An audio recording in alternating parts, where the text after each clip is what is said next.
ಪ್ರಮುಖ ಬೇಡಿಕೆಗಳು ಮಹಾನಗರ ಪಾಲಿಕೆ 13 ವರ್ಷಗಳಿಂದ ಅನುಷ್ಠಾನ ಆಗಿಲ್ಲ. ಏನು ರಾಜ್ಯ ಸರ್ಕಾರಿ ನೌಕರರಿಗೆ 7ನೇ ವೇತನ ಆಯೋಗ ಜಾರಿ ಮಾಡಿದ್ರೆ ಅದು ಮಹಾನಗರ ಪಾಲಿಕೆ ಅಧಿಕಾರಿ ನೌಕರು ಕೊಡೋದ್ರಲ್ಲಿ ತಾರತಮ್ಯ ಆಗಿರುತ್ತೆ. ಆರ್ಥಿಕ ಇಲಾಖೆಯವರು ಮೊನ್ನೆ ಒಂದು ಆರ್ಡರ್ ಮಾಡಿ ವಿಡ್ರಾ ಮಾಡಿದ್ರು. ನೀವು ಪಾಲಿಕೆಯಲ್ಲಿ ಏನು ಸ್ವಂತ ನಿಧಿ ತೆರಿಗೆ ಸಂಗ್ರಹ ಆಗಿದೆ ಅದ್ರಲ್ಲೇ ನೀವು 7ನೇ ವೇತನ ಸೌಲಭ್ಯ ಕೊಡಿ ಅಂತ ಮಾಡಿರೋದ್ರಿಂದ ಇದು ಬಹಳ ಆಕ್ರೋಶಕ್ಕೆ ಕಾರಣವಾಯಿತು. ಈ ಸಂಬಂಧ ಮೊನ್ನೆ ನಗರಾಭಿವೃದ್ಧಿ ಸಚಿವರಿಗೆ ಹಲವಾರು ಮನವಿ ಪತ್ರಗಳು ಕೊಟ್ಟು ಸಹ ಅವರು ನಮ್ಮ ಮನವಿ ಪತ್ರಗಳನ್ನ ಸಕಾರಾತ್ಮಕವಾಗಿ ಸ್ಪಂದಿಸಿಲ್ಲ.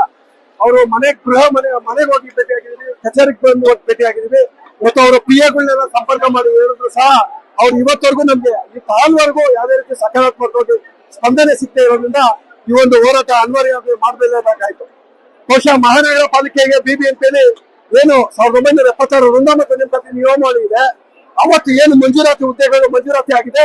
ಇವತ್ತು ಬೆಂಗಳೂರು BBMP ಆಕ್ಟ್ ಆಗಿ ಗ್ರೇಟರ್ ಬೆಂಗಳೂರು ಆದ್ರೂ ಸಹ ಪಾಲಿಕೆಯಲ್ಲಿ ಕೇವಲ 3200 ಅಧಿಕಾರಿ ನೌಕರು ಮಾತ್ರ ಭಾಗವಹಿಸ್ತಾ ಇರೋದ್ರಿಂದ ಇದರಿಂದ ಸಾರ್ವಜನಿಕ ಸೇವೆನ ಸಮರ್ಪಕವಾಗಿ ಯಶಸ್ವಿಯಾಗಿ ಕೊಡಕ್ಕಾಗ್ತಾ ಇಲ್ಲ. ಕಾರಣ ಅಂದ್ರೆ ಮಹಾನಗರ ಪಾಲಿಕೆಯಲ್ಲಿ ABCD ಅಧಿಕಾರಿಗಳು ಕೇವಲ 3200 ಜನ ಅಧಿಕಾರಿಗಳು ಮಾತ್ರ ಇರೋದ್ರಿಂದ ಕೇವಲ ಮಹಾನಗರ ಪಾಲಿಕೆಯಲ್ಲಿ 6000ಕ್ಕೂ ಮೇಲ್ಪಟ್ಟು ಅಧಿಕಾರಿ ನೌಕರು ಹುದ್ದೆ ಖಾಲಿ ಇರೋದ್ರಿಂದ ಕೂಡಲೇ ಅವ್ರನ್ನ ನೇರ ನೇಮಕಾತಿ ಮಾಡಿಕೊಟ್ರೆ ಬೆಂಗಳೂರಿನ ನಾಗರಿಕರಿಗೆ ಇನ್ನೂ ಹೆಚ್ಚಿನ ಮೂಲಭೂತ ಸೌಕರ್ಯ ಕೊಡೋದ್ರಲ್ಲಿ ಯಶಸ್ವಿ ಆಗ್ಬೋದು ಅಂತ ಈ ಸಂದರ್ಭದಲ್ಲಿ ಹೇಳಿದ್ದು. ಇಲ್ಲ ಸರ್, ಇವತ್ತೇನು ಹಾಜರಾಗಲ್ಲ. ಈಗಾಗಲೇ ಮಧ್ಯಾಹ್ನ ಆಗಿದೆ. ಎಲ್ಲ 10 ಮಹಾನಗರ ಪಾಲಿಕೆಯವರು ಬಂದಿರೋದ್ರಿಂದ ನಾವೊಂದು ಸಭೆ ಮಾಡಿ ತೀರ್ಮಾನ ತೆಗೆದುಕೊಳ್ತೀವಿ.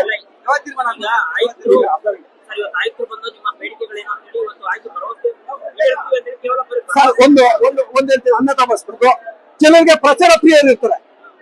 ಪ್ರಚಾರ ಹೆಂಗೆ ಅಂದ್ರೆ, ನಾನು ವಿಡಿಯೋ ಕಾಲ್ VC ಮಾಡ್ತೀನೋ, ನಾನು VC ಕಾಲಲ್ಲಿ ಎದುರಿಸ್ತೀವಿ, ಸಸ್ಪೆಂಡ್ ಮಾಡಿಸ್ತೀವಿ, ಏನೋ ಬೈದ ವಾತಾವರಣ. ಇದು ಮಾನವ ಹಕ್ಕುಗಳ ಉಲ್ಲಂಘನೆ ಆಗ್ತದೆ. ದಯವಿಟ್ಟು ಪ್ರಚಾರ ಪಡೆಯುವಂತ ಅಧಿಕಾರಿ ದಯವಿಟ್ಟು ತಟಸ್ಥವಾಗಿರ್ಲಿ. ಯಾಕಂದ್ರೆ ನನ್ನ ಒಂದು 30 ವರ್ಷ ಅವಧಿಯಲ್ಲಿ ಈ ರೀತಿ ಆದಂತಹ ಘಟನೆ ಮಾನಸಿಕವಾಗಿ ಹಿಂಸೆ ಕೊಟ್ಟಿರುವ ಒಂದು ಸಂದರ್ಭ ನಾನು ನೋಡಿಲ್ಲ. ಹಾಗಾಗಿ ಕಂದಾಯ ಇಲಾಖೆ ಮುಖ್ಯಸ್ಥರು ನಾನು ಮನವಿ ಮಾಡ್ಕೊಳ್ತೇವೆ, ಇಷ್ಟು ದಿನ ಸಾಕು. ತಾವು ಬಹಳ ರೀತಿ ಮಾನಸಿಕವಾಗಿ ಹಿಂಸೆ ಕೊಟ್ಟಿದ್ದೀರಾ.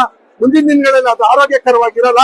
ಹಾಗಾಗಿ ಇನ್ ಮುಂದೆ ನೀವು ವಿಡಿಯೋ VC ಮಾಡೋವಾಗ್ಲಿ ಒಂದು ಸಮಯ ನಿಗದಿ ಮಾಡಿ. ಈಗ ಲಾಕ್ಸೆಫ್ ಪದ್ಧತಿ ಇದೆ.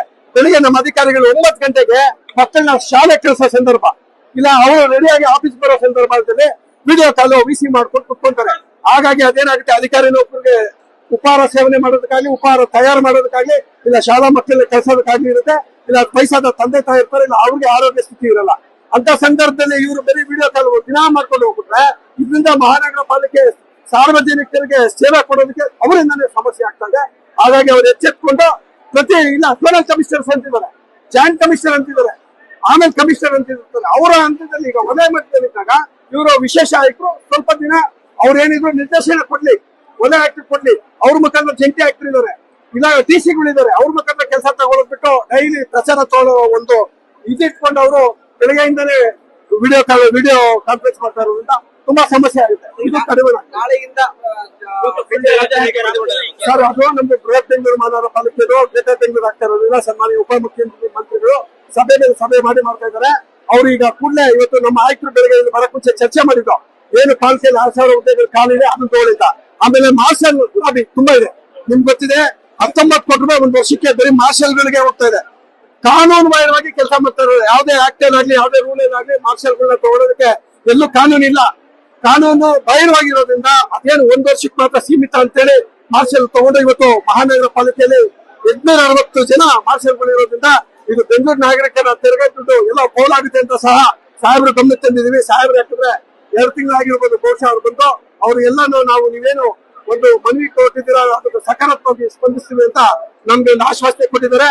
ಇದು 10 ಮಹಾನಗರ ಪಾಲಿಕೆ ಆಗಿರೋದ್ರಿಂದ 10 ಮಹಾನಗರ ಪಾಲಿಕೆ ಪದಾಧಿಕಾರಿಗಳು ಬಂದಿರೋದ್ರಿಂದ ಅವ್ರ ಹತ್ರ ಚರ್ಚೆ ಮಾಡಿ ಮುಂದಿನ ಹೋರಾಟದ ಬಗ್ಗೆ ನಾನು ತೀರ್ಮಾನ ತೆಗೆದುಕೊಂಡು